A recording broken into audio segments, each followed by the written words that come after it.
여러분의 아침을 함께합니다. 94.5MHz YTN 뉴스 FM 신율의 출발 새 아침.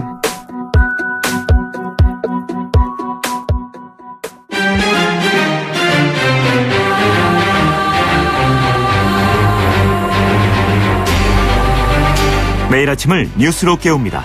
신율의 출발 새 아침. 어제 안철수 전 후보가 신임 국민의당 대표로 선출이 됐습니다. 결선 투표 없이 1차 투표에서 50% 이상의 지지를 얻은 건데요. 하지만 일각에선 70% 정도의 지지를 얻을 것이라는 예상과 다른 결과가 나왔기 때문에 안철수 대표의 정치적 미래가 탄탄하지 않을 수도 있다, 이런 분석을 내놓고 있습니다. 특히 호남권 의원들의 반응이 중요한데요. 이들의 반응에 따라서 정계 개편이 일어날 가능성도 있어서 주목이 됩니다. 물론 더불어민주당 추미애 대표가 인위적 정계 개편 가능성을 일축했습니다만 상황은 언제든지 달라질 수 있어서 안철수 대표의 포용성이 이제 본격적인 시험대에 오를 것 같습니다. 신율의 출발 새 아침, 오늘 순서 시작합니다.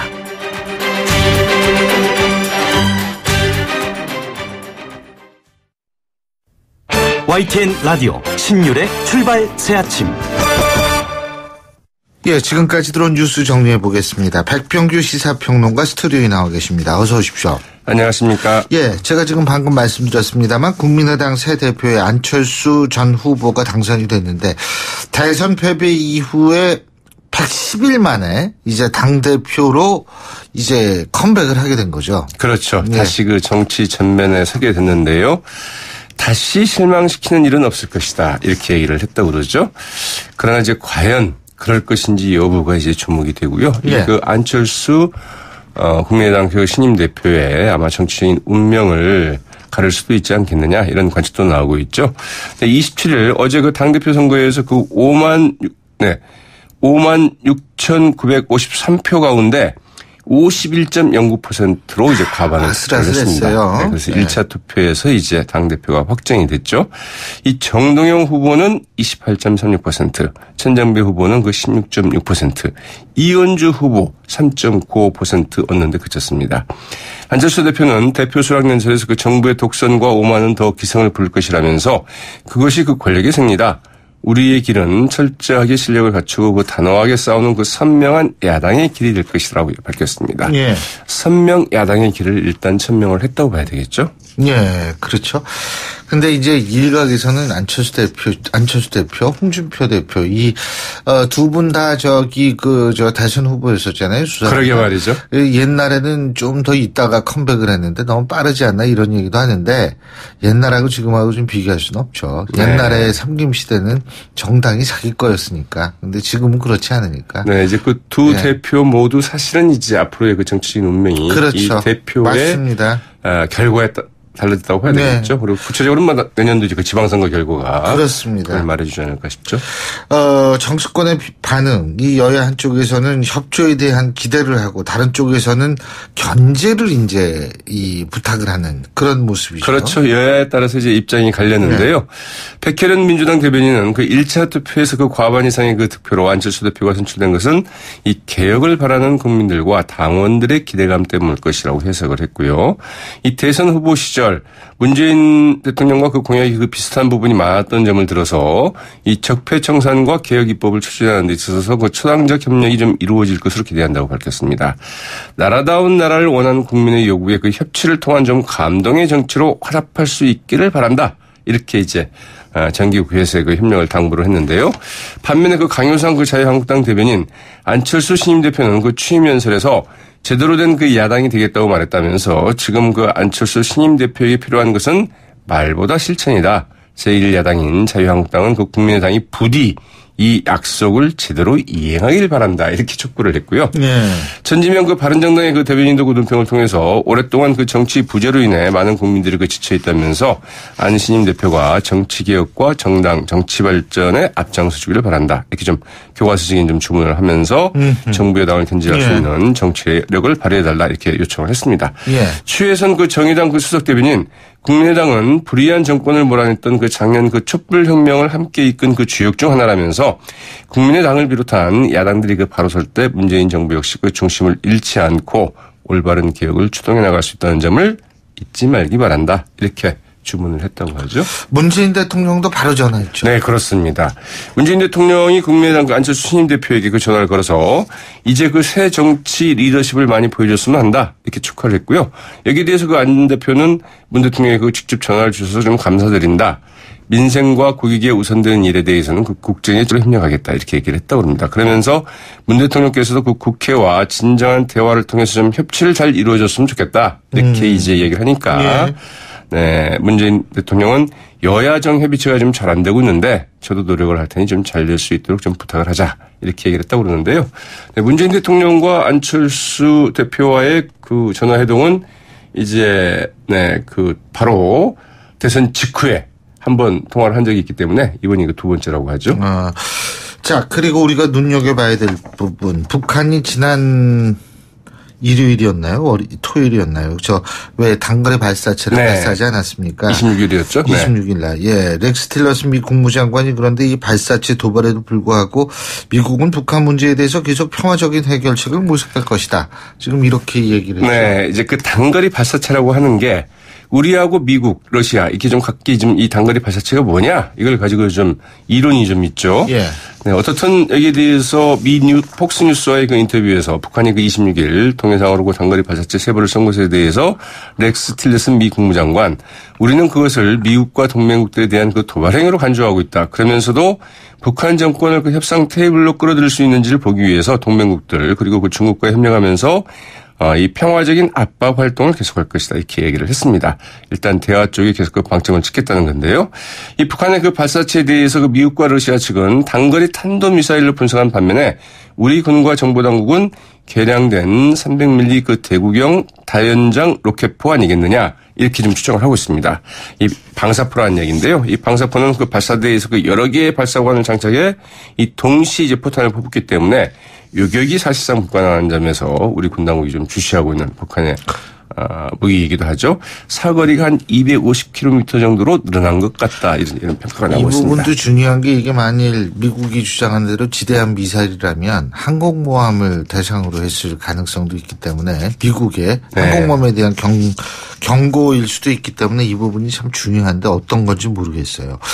자, 문재인 대통령이 지난 주말이었죠. 민주당 의원들하고 오찬을 했죠. 네, 그렇습니다. 그러면서 지금까지는 대체로 그 대통령과 그 정부가 노력하면 되는 일들이었지만 앞으로는 그 입법 과제가 많아서 그 예. 당이 그 여소야대를 넘어 국회를 좀 잘 이끌어 주셔야 되겠다. 그래야 그 정부도 잘할 수 있다. 이러면서 이제 정기국회에서 이른바 그 개혁 입법 통과에 진력해 줄 것을 당부를 했고 여기에 대해서 추미애 민주당 대표 우리 의원님들은 국정운영 성공을 위한 그 책임의식이 확고하기에 문 대통령께서도 그 안심하셔도 될 것 같다. 이렇게 화답을 했다고 하는데요. 과연 네. 이제 어떻게 될지 좀 지켜봐야 될 것 같습니다. 이번 정기국회에는 그 465건의 그 개혁 및 그 복지 관련 입법들이 상정되어 있는데 사실 그 앞길이 간단치 않죠. 예, 오늘 말씀 여기까지 듣겠습니다. 고맙습니다. 네, 고맙습니다. 예, 지금까지 백병규 시사평론가였습니다.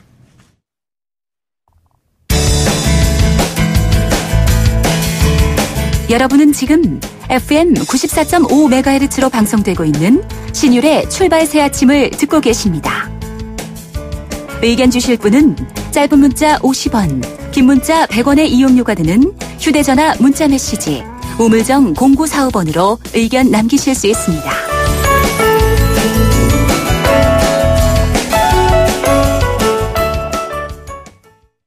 예, 지난 주말이었죠. 26일 새벽이었었는데 북한이 그 한 달여 만에 또 도발을 했습니다. 지난달 28일 대륙간 탄도미사일 ICBM을 발사한 지 약 한 달 만인데요. 강원도 기타령에서 단거리 발사체 3발을 동해로 발사한 겁니다. 그런데 제가 이 발사체라고 표현한 이유, 이것은 뭐냐면 지금 뭘 발사했는지가 미국과 우리 군 당국의 분석이 다르기 때문입니다. 자, 그래서 이 문제 좀 분석해 보겠습니다. 세종연구소 홍현익 수석연구위원 전화 연결하겠습니다. 홍 박사님 안녕하십니까? 네, 안녕하십니까? 예.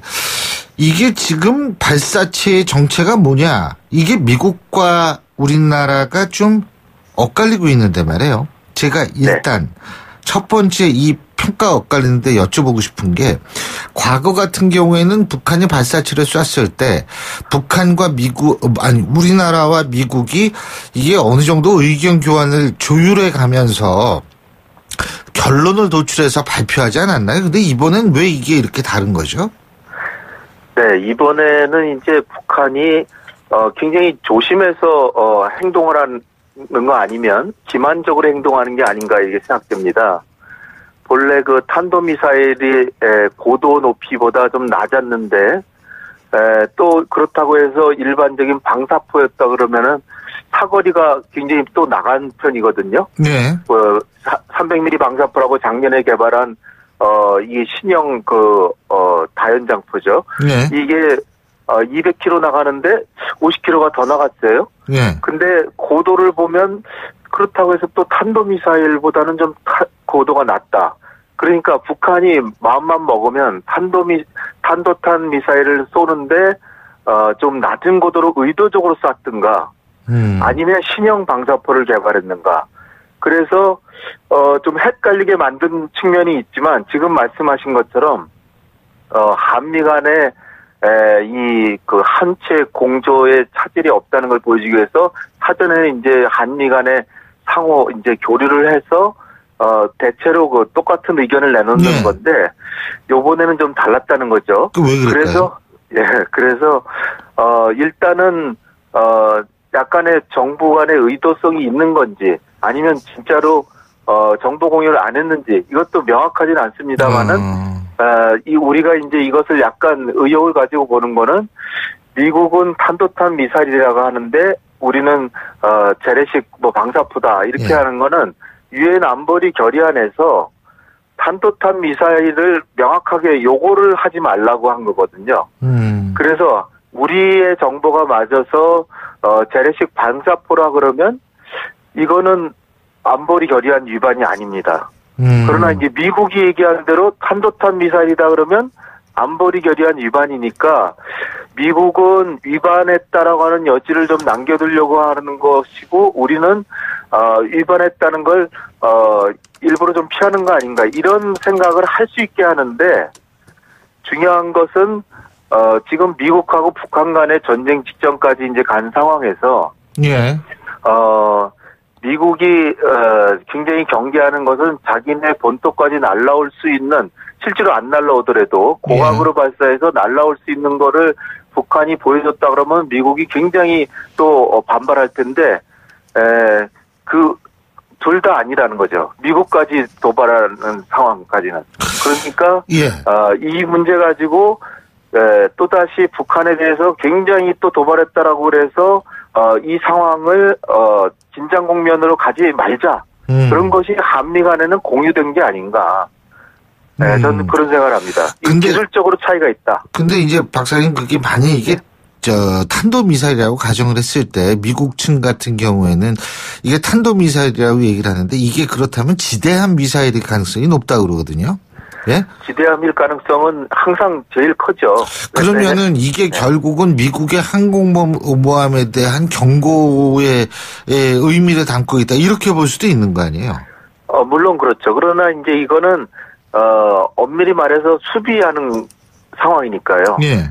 지대함이라고 하는 건 북한 내부에서 북한에 다가오는 외부의 가상 적함선에 대해서 쏘는 거니까 결국은 북한이 공격을 한다기보다는 북한으로 다가오는 적의 함선을 겨냥하는 거죠. 예. 그러니까 미국도 지금 한미연합훈련을 하고 있잖아요. 예. 그러니까 이런 상황에서 북한이 그냥 가만히 손 놓고 있으면 북한 내부의 군이나 주민들도 한국에서는 지금 대대적으로 한미연합훈련 한다는데 우리는 그냥 아무것도 안 하고 있나 이런 사기 자체가 저하되거든요. 그러니까 이 한미연합훈련 요번에 을지프리던 가디언 훈련하기 전에도 청와대 당국자가 글쎄 북한이 단거리 미사일 정도는 쏠 수 있겠죠라고 이미 가정을 하고 있었어요.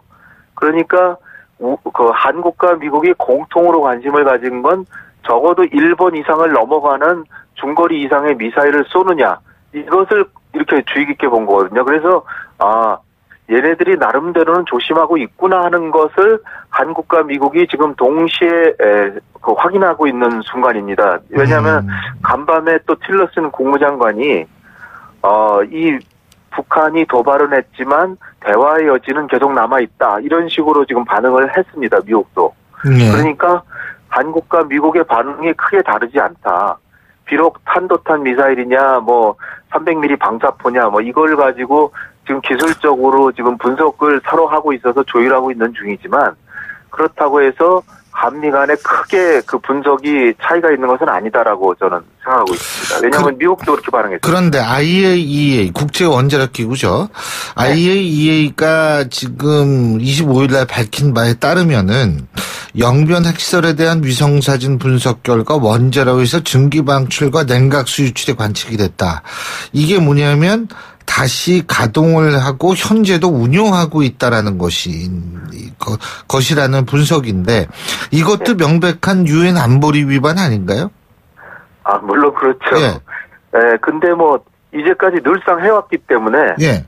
새로운 현상이라고 보기는 우리가 좀 지금 왜냐하면 북미 간의 전쟁까지 지금 직전까지 갔기 때문에 초강대국인 미국도 이거 직접 북한하고 정면으로 대결하다가는 물론 미국이 승리하겠지만 엄청난 피해가 야기된다. 그래서 조금씩 대통령부터 시작해서 국무장관 해서 대화 쪽으로 가는 게 서로 좋지 않겠냐 이러고 있는 상황이거든요.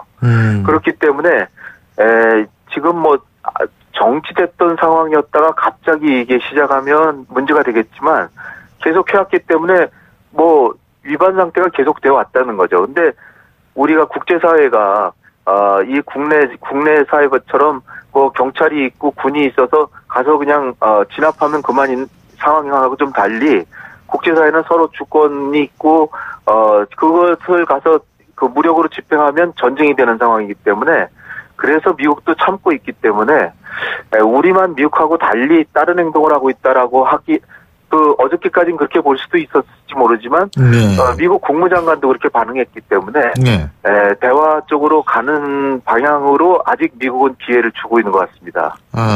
근데 지금 국무장관의 발언 말씀하셨는데 미국 같은 경우에 국무장관 얘기하는 거하고 대통령 얘기하는 거하고 좀 방향과 강도가 다른 경우도 있고요. 이게 좀 그런 측면이 많이 나타나지 않았나요? 어떻게 보세요? 많이 있죠.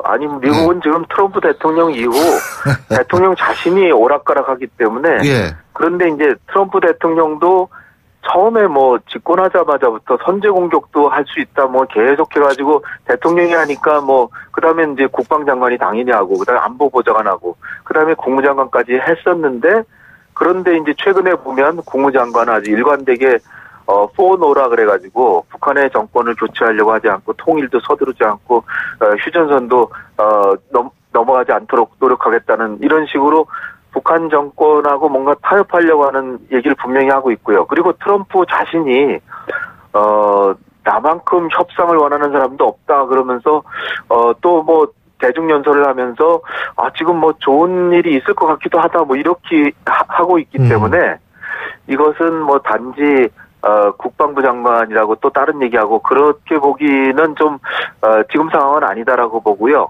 왜냐하면은 지금 대한민국에 미국의 4성 장군 4명이 왔었잖아요.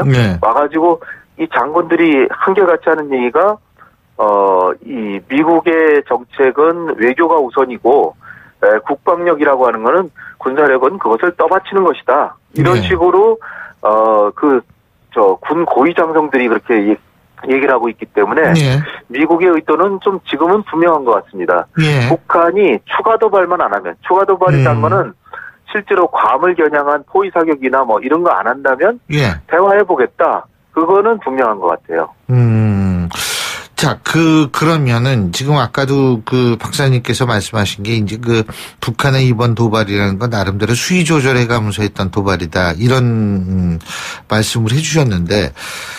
그게 우리 입장에서 볼 때도 이게 수위 조절로 받아들여야 되는 겁니까? 아니면 우리에 대한 도발이라고 봐야 되는 겁니까? 지금 저강도냐 고강도냐 미국을 상대로 하느냐 우리를 상대로 한 도발이냐 이 차이 아니겠어요?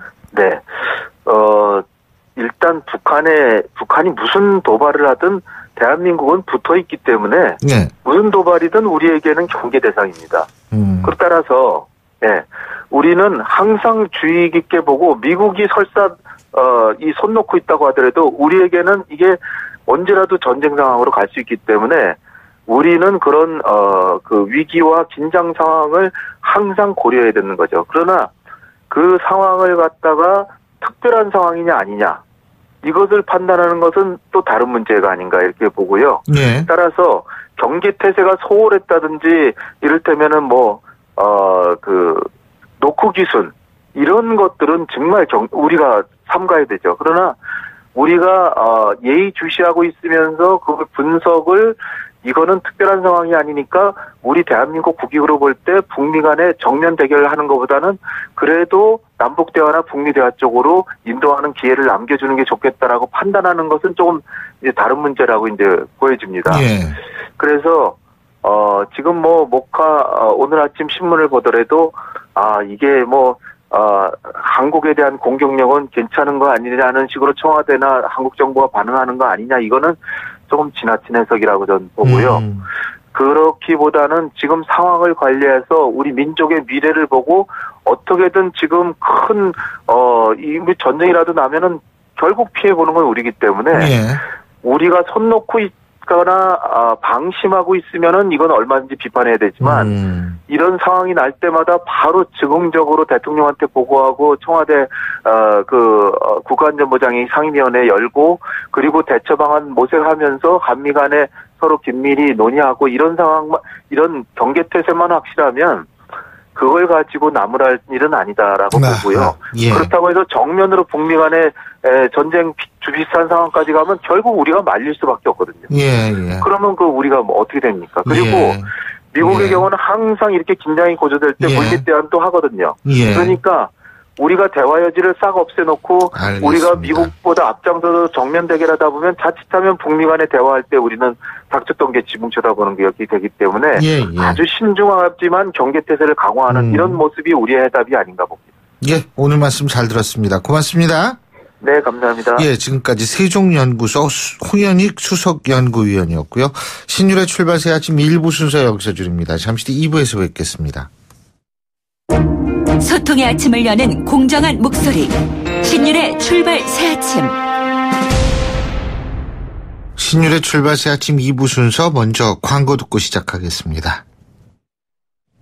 예, 월요일 아침입니다. 근데 이번 월요일부터 개강하는 대학들이 거의 대부분입니다. 정말 새 출발하는 월요일인데요. 자, 7시 42분 33초 지나고 있습니다. 교통 상황 알아보죠. 김미랑 캐스터. 네, 신율의 출발새 아침 교통정보입니다. 여름과 가을 사이 새로운 한 주가 시작됐습니다. 월요일 출근길이라 평소보다는 교통량이 더 많은데요. 사고 없도록 유의하셔야겠습니다. 현재 올림픽로 잠실역에서 종합운동장 구간, 잠실 세전역 부근에서 승용차 관련 7중 추돌 사고가 일어났습니다. 다중 추돌 사고라 처리 작업이 지연되고 있는데요. 사고 난 주변이 많이 혼잡하고 정체입니다. 각별히 잘 살펴서 지나시기 바랍니다. 전 시간대 동부간선도로는 의정부 방향 노원구에서 수락 지하철도 구간 1차로에서 일어난 추돌 사고도 처리 작업이 늦어지고 있습니다. 뒤로 녹천교 이전부터 속도가 많이 떨어져 있는데요. 이후로 성동교까지는 교통량이 많아서 다시 한번 정체가 길게 이어지고 있습니다. 강변북로 올림픽대로 모두 강 동쪽으로 흐름이 만만치 않은데요. 행주대교부터 한강대교까지 모두 두 구간에서 밀리고 있고 올림픽대로는 김포 쪽으로 암사대교에서 반포대교로 지나 한강대교 사이 긴 정체가 이어지고 있습니다. 그 밖에 분당수로는 청담대교 방향 복정부터 수서로 지나 탄천 1교까지도 속도 줄여 이동하고 있습니다. 신율의 출발새 아침 교통정보였습니다. YTN 라디오 신율의 출발 새 아침. 지난 금요일 세기의 재판이라고 불리면서 전 세계적인 관심을 끌었던 이재용 삼성전자 부회장에 대한 1심 선고 공판이 있었죠. 특검은 징역 12년을 구형을 했습니다만 1심 재판부는 징역 5년을 선고했습니다. 특검이나 삼성 측이나 모두 불복해서 항소할 뜻을 밝힌 상황인데 정치권에선 이 판결을 어떻게 지켜봤을까요? 율사 출신이시죠. 더불어민주당 이춘석 의원 전화 연결해서 입장 들어보겠습니다. 이 의원님 안녕하십니까? 예, 안녕하십니까? 예.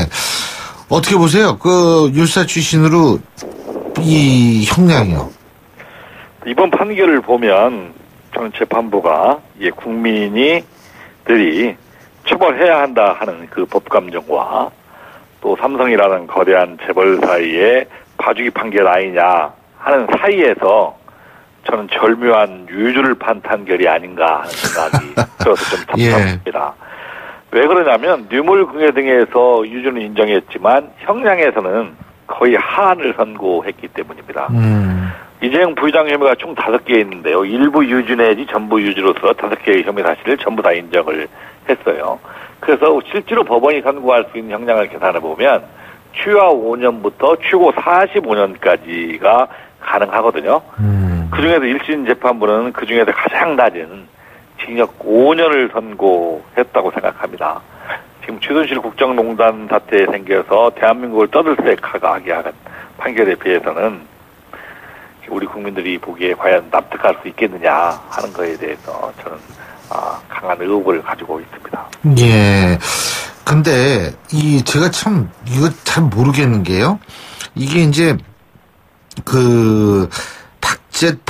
박근혜 전 대통령과의 독대에서 명시적 청탁을 했다고 볼 수 없다. 이렇게 얘기를 했는데 또 대통령의 지원 요구에 수동적으로 응해서 뇌물을 공여했다. 이게 어떻게 되는 겁니까? 청탁을 했다고는 볼 수 없는데 뇌물을 줬다는 이게 전 잘 모르겠더라고요. 이거 어떻게 된 거예요, 이게? 그러니까 저는 저도 처음 그런 용어를 봤는데요. 명시적 청탁을 하지 않았다. 그러면 뒤집어 보면 그게 묵시적 청탁이 들은 거죠. 대통령이 요구하니까 어쩔 수 없이 줬다라는 건데 그러면 삼성 측이 주장하는 우린 강요의 피해자다 하는 논리적 규결이 가능하거든요. 그러함에도 불구하고 사실 법원에서 많이 뜨지 않는 일종의 묵시적 청탁이라는 용어를 써서 사실 그걸 피해 갔는데요. 네. 지금 진행자께서 말씀하시다시피 일반 국민이나 저도 그분에 대해서는 쉽게 납득하기가 좀 어려운 부분이 있지 않냐 하는 생각이 듭니다. 저는 그래서 명시적 청탁이 없었다. 그럼 뇌물죄가 아닌가 그랬더니 또 뇌물죄는 인정이 됐어요. 예. 그래서 제가 여쭤본 건데, 지금 1심에서 징역 5년이 선고가 됐어요. 근데 박주민 의원 같은 경우는 3-5 법칙이라는 게 있다. 이런 얘기를 하면서 2심에서 징역 3년, 집행유예 5년을 선고한다. 이런 법칙이 존재한다 그러는데 저는 이 법조인이 아니라서 이런 법칙이 있는지도 모르겠고 이런 거 들어보셨어요? 실제로 집행유예 선고가 가능하려면 법정형을 3년으로 선고를 해야 합니다. 예전에 재벌들 판결을 보면요. 2006년도에 정몽구 현대유장이 천억대 피자금 조성한 판결. 그러면 이건희 유장이 삼성 SD한테 전환사채 발행한 거. 왜 두산그룹 박용성 회장이라든가 이런 경우에 대부분의 경우에 징역 3년을 선고하고 집행유예 5년을 끝난 것들이 많습니다. 이게 사법법칙이라고 2심에서 그랬어요? 이제 나올 때 1심에서 그렇게 1심에서 네, 그래서 실제로 형을 사는 사람이 없는데요. 하지만 최근에는 우리 재판부의 판결을 보면 이 징역 3년에 집행유예 5년 사모법칙이 줄어든 것 같아요. 최태원 SK 회장은 3년 3개월의 시정을 살았고 CJ 회장도 징역 2년 6월이 확정된 걸 보면 합니다. 2심 판결이 어떻게 판단할지를 좀 지켜봐야 할 것 같습니다. 왜냐하면 집행유예 가능하려고 하면 5년에서 장량 강경을 판사들이 할 수 있거든요. 그런 경우에 2년 6개월까지 선고할 수 있기 때문에 3년에 5년 선고하는 것들도 법률적으로는 가능합니다. 그런데 과연 이 사안이 그렇게 하기에 적정한지 우리 국민들의 법감정상 그걸 납득할 수 있을지에 대해서는 우리 재판부가 더 고민할 걸로 보입니다. 근데 이번 판결이 또 굉장히 주목을 받을 수밖에 없는 이유 중에 하나가 박근혜 전 대통령 재판에 영향을 줄 수밖에 없는 거 아니겠습니까? 그리고 우리 이춘석 의원께서는 또 탄핵 소추인단 거기에 일을 하셨기 때문에 이거 어떻게 보세요? 박근혜 전 대통령의 재판에 영향을 주는데 뇌물죄에 특히 이제 영향을 줄 수 있는 거 아니겠습니까? 어떻게 보십니까? 뇌물죄에서 금품을 주는 사람이 유지면 받은 사람 역시 유지가 될 확률이 훨씬 더 크고 예. 이 준 사람보다는 받은 사람이 더 큰 처벌을 받게 되는 것이 일반적입니다. 이재용 부의장의 뇌물공여가 인정됐기 때문에 저는 박근혜 전 대통령도 일정 부분 영향을 받게 될 것이라고 생각을 합니다. 오히려 박근혜 전 대통령의 경우에는 뇌물을 받은 사람은 공무원 신분이었기 때문에 이 포괄적 뇌물죄가 적용될 수 있기 때문에 저는 유지가 나올 확률이 높은데요. 그런데 아까 서 이사님께서 말씀하셨듯이 명시적 정탁, 묵시적 정탁이란 용어도 사용하고 여러 가지 용어들을 사용했기 때문에 사실은 어떻게 판결할지는 모르겠고 이 부분에 있어서 뇌물죄에서 가장 중요한 부분, 가장 액수를 많이 차지하고 있는 미르와 케이스프 재단에 대해서는 무죄를 선고했기 때문에 대통령이 뇌물 액수나 이런 부분들을 판단할 때는 그분이 빠지기 때문에 조금은 또 가벼운 판결로 갈 수 있는 가능성도 있다라고 생각을 합니다. 그런데 박근혜 대통령 경우는 이런 혐의 사실 외에도 18개의 조목이 있거든요. 네. 그렇기 때문에 그리고 이 판결을 보더라도 뇌물을 요구했다. 박근혜 대통령 명시적으로 이런 판결들이 나오기 때문에 저는 더 박근혜 대통령 경우에는 훨씬 더 중한 판결을 받지 않겠느냐라고 생각을 합니다. 근데 어쨌든 이번 판결에서 재판부가 정경유착을 인정했다는 점은 의미가 있다. 이런 얘기도 많이 나오더라고요. 예. 그 정경유착을 인정했다라는 여부가 상당히 중요한 겁니까, 재판부가? 저는 최수진 게이트에서 예. 이 정경유착이 인정이 안 됐다고 하면 이건 정말 더 이상한 거 아닙니까? 예. 이거 저는 당연한 거라고 생각을 합니다. 그런데 이 재판부라든가 이런 부분들에서 이 사회적 비난을 받기 때문에 뭐 정경유착을 인정했다.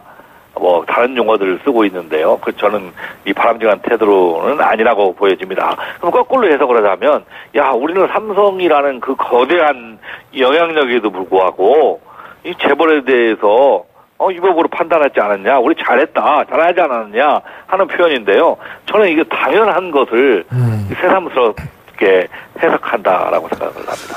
근데 그 일각에서는 또 이제 항상 나오는 얘기입니다만 삼성의 리더십이 장기간 공백이 되면 이게 좀 걱정이 된다. 예? 삼성 타격을 받으면 경제에도 영향을 미치지 않느냐 이런 얘기가 나오는데 어떻게 보십니까? 이런 얘기는. 저는 이 부분은 삼성뿐만 아니라 모든 재벌들이 법적 처벌을 받을 때 다 적용됐다고 생각을 합니다. 경제를 살리기 위해서 재벌을 처벌하지 않아야 한다 하는 건데 예를 들자면 CJ 이재용 위장, SK 추태원 위장들 다 구속해서 실형을 받았거든요. 그런데 그런 회사들 다 멀쩡하거든요. 오히려 이재용 위장이 부위장이 구속됐지만 삼성전자 주가는 구속 당시보다 42%나 급등을 했어요. 그리고 국제신용평가기관인 피치는 이재용 부회장의 1심 선고가 난 후에 삼성의 신용등급과 일상적 기업활동에 영향이 없을 것이다라고 밝혔거든요.